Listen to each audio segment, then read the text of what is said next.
네, 다시 조국, 윤석열 이름이 여기저기에서 회자가 되고 있습니다. 예.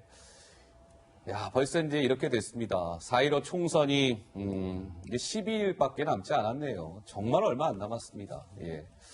그런데, 총선을 12일 앞두고 2차 조국 대전이 진행 중이다. 이런 분석이 나옵니다. 그럴 만한 이유가 있겠죠. 먼저, 김 기자, 이 야권에서 말이에요.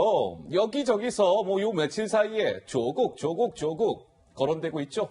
그렇습니다. 야권은요, 이번 선거의 구도를 조국 대 반조국의 형태로 가져가고 싶은 듯합니다. 야권의 주요 인물들이 인물들이 현장에서 조국 전 장관의 이름을 여러 차례 거론하고 있거든요. 그 목소리들을 쭉 모아봤습니다. 국민의 대변자를 뽑는 4.15 총선을 앞두고서 이제 와서 또 조국 살리기라는 말을 가지고서 선거 이슈화 시킨다고 하는 것은 진짜 이건 아주 소동웃을 노릇이라고 이렇게 생각합니다. 이번 총선은 조국 살리기와 윤석열 죽이기를 노골적으로 바라는 세력을 심판하는 선거입니다. 여러분 조국 사태에서 보시지 않았습니까? 이 사람들이 이중성 여러분들 다 보시지 않았습니까? 4.15 총선 직후 조국은 조국 사수의 일중대, 이중대의 힘을 얻고 대통령에 나설지도 모릅니다. 위성정당을 또 하나도 아니고 둘이나 만들고 둘 다 보면 조국 수호 정당 아닙니까? 총선 기회에 합쳐서 조국 대통령 만들기 하겠구나. 그런 생각까지도 들게 됩니다. 네, 김종인 선대위원장은 조국 살리기는 정말 소도웃을 노릇이다. 이렇게 비꼬았고요. 박형준 또 선대위원장은 이번 총선 조국 대 윤석열의 한판 승부다라고 평가했습니다. 안철수 대표 조금 전 들으셨지만 여권에서 이러다가 조국 전 장관 대통령 만들 수도 있다라고 경고하기도 했습니다. 여기저기서 지금 보신 바와 같이 조국 전 장관의 이름이 야권에 나름 그래도 이름 좀 있는 분들로부터 나오고 있습니다. 단도직입적으로 서정호 변호사, 이 야권의 속내는 어떤 겁니까? 뭐 제가 보기 그 한 단어로요. 예. 결국 이제 중도층 표심 공략이다.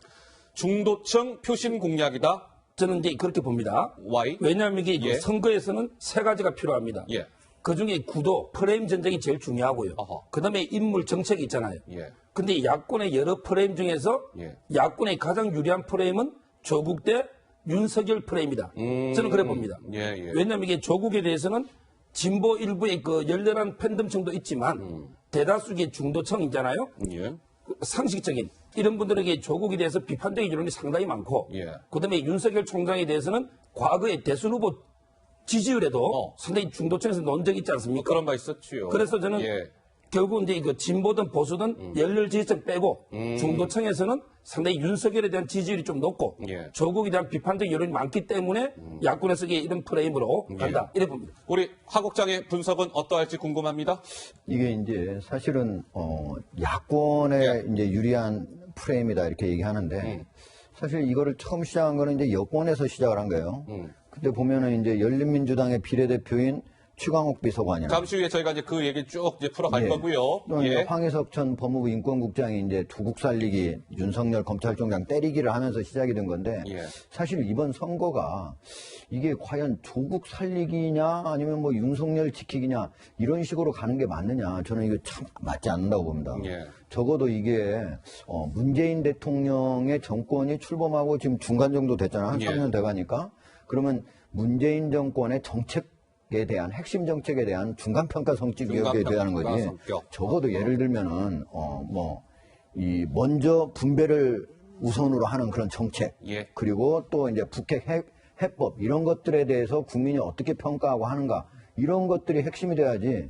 조국 무려 범죄 혐의가 11개나 되고 심지어 무슨 뇌물 그다음에 예. 사문서 공문서 외조 예. 이런 혐의를 갖고 게다가 뭐 증거 은닉 교사 뭐 이런 건데 이걸 가지고 논쟁을 벌일 게 되느냐 이건 사법적으로 그냥 판단하면 되는 거지. 예. 정치권이 논쟁할 사안 자체가 아니다. 이런 쪽으로 가면 어디가 뭐 알겠습니다. 유리하고 유리하지 않다 이걸 떠나서 저는 선거 자체가 예. 변질된다라고 보고 있습니다. 그러면 자 보세요. 조금 전에 이제 야권에서 뭐 여기저기에서 조국 전 장관의 이름이 등장했는데 그러면 이게 아무 이유 없이 조국이라는 이름 두 글자가 등장했을까? 꼭 그렇지만은 않은 것 같습니다. 김민지 기자, 왜 그럴까요? 바로 열린민주당에서 비례 후보 2번을 받은 최강욱 전 비서관의 얘기 때문입니다. 지금 재판에 넘겨져서 이제 피고인 신분으로 비례대표 후보 2번에 오른 상태인데 아직도 본인의 왜 기소됐는지에 대해서 굉장히 불만을 갖고 검찰에 대해서 비판을 하고 있습니다. 최근에는 윤석열 검찰총장을 이렇게 겨냥하기도 했습니다. 직접 목소리로 들어보시죠. 공수처 수사 대상은 아마 본인과 배우자가 더 먼저 되지 않을까 싶은데요. 윤 총장 본인이 총장으로 재임하면서 저에 대한 어떤 날치기 기소를 포함해서 지금 법을 어기고 있는 게 한두 가지가 아닙니다. 그런 문제들이 공수처에서 다뤄질 수 있을 것이고 전국 검찰 피라미드의 정점에서 제왕적 권한을 행사하고 있는 검찰총장의 역할을 일선 검찰에 대한 행정적 지원과 감독자의 역할로 그 권한을 축소하고자 하며 나아가 경찰청, 국세청, 관세청, 소방청 등의 예화가 똑같이 검찰청 수장의 호칭을 검찰총장에서 검찰청장으로 변경하는 것을 추진할 것입니다. 그러니까 지금 이렇게 좀 좁혀보면 프레임이 이렇게 짜여져 있는 것 같아요. 통합당과 국민의당 쪽에서는 친조국 세력을 심판해야 된다, 이렇게 목소리를 높이고 있고, 민주당과 더시민에서는 민주당, 더시민, 그리고 더 나아가서 열린민주당에서는 윤석열 검찰총장을 손봐야 합니다. 이제 이런 거예요. 근데 오 부소장 보시기에는 열린민주당 인사들이 최근에 윤석열 총장을 좀 공격하는 발언을 했잖아요. 네. 어찌 보면 울고 싶은데 좀 뺨 때려준 거 아닙니까? 열린민주당 쪽에서. 이제 그걸 받아가지고 야권이 지금 조국 전 장관을 이야기하고 있고 이런 프레임을 만들고 있단 말이죠. 네. 울고 싶은데 뺨 때려준 거 아닙니까? 어떻습니까? 일단 더불어 시민당이 아니기 때문에 열린민주당은 일단 독자 노선을 가고요. 여기에 이제 조 전 장관과 관련된 인물들이 많죠. 최강욱 후보라든지 황희석 후보라든지 관련이 되어 있는데요. 일단 조 전 장관의 임명 과정에 동의를 하든 동의를 하지 않든 민주당의 대다수의 지지자들은 일단 검찰개혁에는 동의를 할 겁니다. 그렇다면 이제 검찰개혁에 대해서 어떻게 동의를 하느냐? 그러면 검찰의 개혁성이 필요성이 느꼈던 적이 무엇이 있는가 이런 걸 살펴봐야 되거든요. 일단은 표창장 문제로 불거졌던 것이 이제 조 전 장관 임명 과정의 첫 번째 신호탄이었죠. 근데 지금 가장 최근에 있었던 정경심 교수에 대한 그 심리에 있어서 재판. 최성해 총장이 실질적으로 나와서 자기가 몇 년도 이전에 1년 번호 기억하지 못한다라고 증언을 했어요. 지금 언론에 보도는 되지는 않지만 심리 기록 다 나와 있습니다. 그렇다면 이 표창장 위조에 대한 거는 결국 무죄로 나올 가능성이 높아요. 그렇다면 전국을 지켜봐야 되겠죠. 전국을 떠들썩하게 했었던 그 신호탄은 무죄로 나온다라고 했을 때 그러면은 검찰개혁 필요성을 느끼는 민주당 지지자들은 지금 열린민주당 후보들이 말하는 것에 열광을 할 수가 있고 흔히 말하는 코어층이죠. 검찰개혁을 반드시 해야 된다라고 이야기하는 사람들에 대한 소구력은 분명히 있을 것이다. 다만 이 조 전 장관에 대해서 논란이 있던 부분, 이 부분에 대해서는 사실은 좀 다른 부분이 좀 많을 겁니다. 더불어시민당과는. 네. 알겠습니다. 어쨌든 지금 이 2차 조국 대전이 진행되고 있다. 이런 관측이 나오고 있는 상황에서 윤석열 검찰총장을 연일 겨냥하고 있는 열린민주당. 그렇죠? 열린민주당. 어제요, 이런 이거 좀 해프닝이라고 해야 될지는 모르겠으나 이런 장면도 연출이 됐습니다. 궁금하시죠? 영상으로 준비됐습니다. 만나보시죠. 저희들은 더 큰 민주당이라고 하는 바다에서 만날 예정이기 때문에 저희는 그분들에 대해서 불편한 심정 하나도 없고요. 저희를 홀대하더라도 저희는 민주당을 사랑하고 존경합니다. 우리의 친정이고 동지입니다. 효자라고 했더니 효자가 아니다라고 이렇게 부인하시는데 저희의 모습은 골목길 돌아가서 혼자 눈물 흘리는 홀대받는 효자입니다. 네, 손혜원 의원이 옆에서 사랑합니다 라고 하니까 실제로 정봉주 열린민주당 최고위원 사랑합니다. 민주당을 이렇게 이야기합니다. 자, 어쨌든 한 걸음 더 들어갑니다. 그러면 열린민주당이 비례정당이기 때문에 이제 그 득표율에 따라서 의석수를 배당받게 될 텐데 김 기자, 지금 최근 흐름이 좀 어떠합니까? 네, 민주당이 더불어시민당 말고 열린민주당에 대해서 조금 신경을 쓸 수밖에 없을 만한 상황이 보이는 것 같아요. 왜 그럴까요? 왜냐하면 최근에 나온 이제 여론조사 결과로 좀 예상 의석수를 살펴본 이 그래프입니다. 일단 지지율은요, 미래한국당이 25.1%, 더불어시민당이 20.8%, 열린민주당이 그 다음을 차지했어요. 14.3%. 정의당, 국민의당, 민생당 보시는 바와 같은데 여기에 따라서 비례대표 후보가 얼마나 당선이 되는지 예상 의석수를 뽑아봤더니 미래한국당이 15명, 더불어시민당이 12명을 내고요. 열린민주당에서 비례대표 후보가 8명이 국회의원이 8명. 되는 것으로 이렇게 나타났습니다. 자, 김대중 전 대통령의 삼남인 그 김홍걸 씨 있잖아요. 더불어시민당에서 14번을 받았는데 이 결과대로 방금 보신 결과대로라면 당선권 바뀌잖아요. 그래서였을까요? 어제 열린민주당에 대해서 좀 반감을 드러내는 발언을 했습니다. 직접 들어보시죠. 민주당 공천에서 탈락하신 분들, 비례든 또는 지역에든 탈락하신 후에 탈당해서 그리로 가서 만드신 거거든요. 그렇기 때문에 좀 정치 도의상 좀 문제가 있지 않나 하는 생각이 들고요. 열린민주당은 일단 민주당에 불만이 있어서 나가신 분들이 만든 거 아닙니까? 네, DJ의 삼남 김홍걸 씨가 열린민주당에 대해서 저렇게 공격하는 발언을 내놓았습니다. 그럴 만한 이유가 있을 텐데요. 먼저 우리 서정욱 변호사가 뭐 한마디 하시겠다고요? 제가 이제 그 예측하기로는요. 예. 상당히 그 열린민주당의 선전이 저는 이제 앞으로 지속되거나 더 선전할 가능성이 있다 봐요. 그런데 왜 그러냐면 결국 이제 진보층 그 핵심 지지층 있잖아요. 이분들은 이제 열린민주당이든 더불어시민당이든 나중에는 이게 다 하나로 합칠 당이다. 이렇게 보기 때문에 결국에 인물을 보거든요. 근데 더불어시민당은요. 제가 1번부터 10번까지 보니까 평론을 제가 5년째인데 아는 분이 한 분도 없어요. 그 1번은 아시잖아요. 신현영 교수, 의사. 개인적으로 아주 인지도가 있는 게 아니고. 그래서 이제 거의 10번까지가 없고. 그 다음에 11번부터 쭉 가는데, 김홍걸 14번이잖아요. 그러니까요. 근데 거기도 핵심 친조국 인사는 없어요. 자, 그렇다면, 진보 핵심 지지층은 결국에 그 더 친조국. 아까 말한 게 최강욱도 있지만 황희석이 8번이잖아요. 결국에 8번까지 황희석까지는 어떻게든 당선시키자. 이런 게 여론 때문에 저는 상당히 이쪽이 선전하지 않을까 이런 예측이 돼요. 그러니까 지금 서정욱 변호사가 말씀하신 것처럼 저렇게 이제 지지율이 나왔는데요. 한번 시청자 여러분 보시면 희비가 조금 엇갈릴 것 같아요. 지금 보면 이런 겁니다. 자, 김홍걸 씨, 그 다음에 황희석 씨 같이 나와 있는 그래픽을 좀 주시면 좋을 것 같아요. 그러면 보시는 바와 같이 이겁니다. 자, 더불어시민당이 지금 20.8이 나왔고, 지금 12명의 국회의원을 배출하는 걸로 어제 리얼미터 조사에 따르면 이러한데, 보세요. 지금 DJ의 삼남 김홍걸 씨는 더불어시민당에서 몇 번이냐면 14번을 받고 있어요. 그러면 저 조사대로라면 배지 달 수 있습니까? 못 답니까? No! 안 되는 거예요. 14번이니까. 그런데 열린민주당은 보세요. 14.3이 나왔고 8명의 배지를 배출하잖아요. 그럼 열린민주당의 딱 그 턱걸이하는 8번이 누군지 아세요? 밑에 나와 있죠. 황희석 전 법무부 인권국장. 그러니까 DJ의 삼남 김홍걸 씨는 배지가 달 수 없는 상황인 것이고 황희석 전 국장은 국회에 입성을 하는 그런 조사 결과인데 물론 저건 어제 리얼미터 조사 저것만 갖고 봤을 때 그렇다는 거예요. 자, 이런 상황에서 오늘 또 다른 여론조사가 나왔습니다. 이 비례 정당과 관련해서요. 갤럽 조사 한번 보죠. 이겁니다. 자, 갤럽 조사 보면 미래한국당 23, 더불어시민당 21, 정의당 11, 열린민주당 10, 국민의당 5, 민생당 2% 받았어요. 밑에 15, 12, 7, 6, 5, 2. 이게 예상 이제 배출되는 배지 수를 말하고 있는 거죠.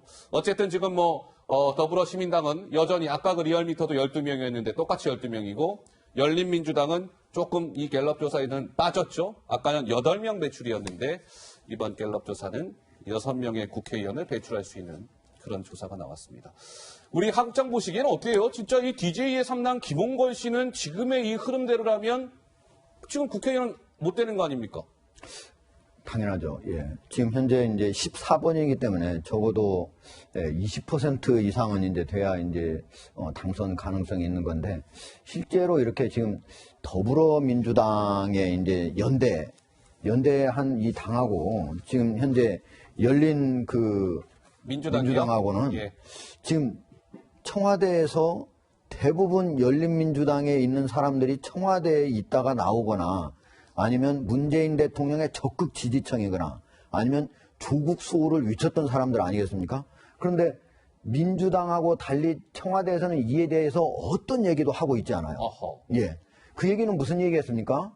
더불어민주당의 지지층, 문재인 대통령의 지지층한테 열린민주당을 그러면은 지지해달라, 비례대표는 이런 거를 암묵적으로 지금 얘기를 해주고 있다. 예. 그렇기 때문에 계속적으로 지금 6, 7, 8%에서 심지어 14점 몇 %가 15점 거의 15% 가까이까지 지금 올라간 거 아니겠습니까? 예. 게다가 지금 15%가 돼야만 황희석 전 법무부 인권국장이 당선이 됩니다. 8번이니까. 8번이니까. 네. 적어도 거기까지 돼야만 조국 지키기가 제대로 될 수 있다라고 아마도 제가 보기엔 더불어민주당 지지층, 진보 계층 중에서도 더욱더 진보 쪽에 가 있는 알겠습니다. 그런 사람들은 생각을 하기 때문에 예. 제가 보기에는 앞으로도 더불어민주당하고 여기 있는 사실은 더불어민주당의 비례대표하고 예. 열린민주당의 비례대표 사이에는 상당한 긴장 관계가 흐를 수밖에 없다. 알겠습니다. 서로 상호 비난전이 계속적으로 알겠습니다. 더 강화될 수 있다. 이렇게 봅니다. 자, 민주당은 이번 선거에서 이 조국 전 장관 관련해서요. 김민지 기자 좀 어때요? 이 조국이라는 이름이 등장하고 있는 것과 관련해서 좀 조심스러워하는 분위기입니까? 그렇습니다. 많이 조심스러워하고 있습니다. 왜냐하면 이번 선거를 앞두고 당 관계자들이 할 수 있는 공개 발언에 대해서 좀 단속에 나섰거든요. 총선 전략 홍보 유세 매뉴얼이라는 것을 이제 배포를 했습니다. 당 내부에서요. 대외비 문건인데 여기에서 조국 전 장관과 관련된 얘기에서는 이렇게 말하시오라고 이제 나온 게 찬성 반대 입장을 말하거나 해석해서 설명하지 않아야 한다. 그리고 질문이 들어오면 그 질문을 좀 전환해서 답변하는 게 좋다. 재판 중인 사건이기 때문에 말하는 게 부적절하다고 답변을 해라. 이런 매뉴얼을 배포한 바가 있다고 합니다. 예.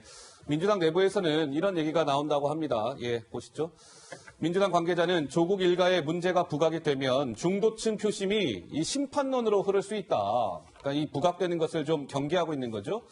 민주당의 한 국회의원은 코로나로 이 정권 심판이 지금 묻혀 있는 상황인데 이 조국 두 글자, 이 조국 장관 이야기가 나오면 수도권의 타격이 클 것이다. 이런 민주당 내부에서는 조심스러운 분위기가 역력하다고 합니다. 남양주 병으로 한번 가보시죠. 경기도. 이유가 있습니다. 저희가 이 얘기를 하는. 자, 보세요.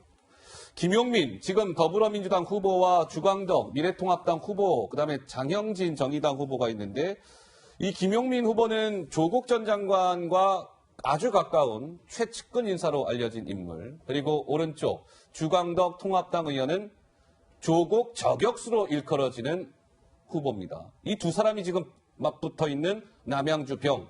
보시는 바와 같이 41.5, 주광덕 41.1, 0.4%포인트 차이입니다.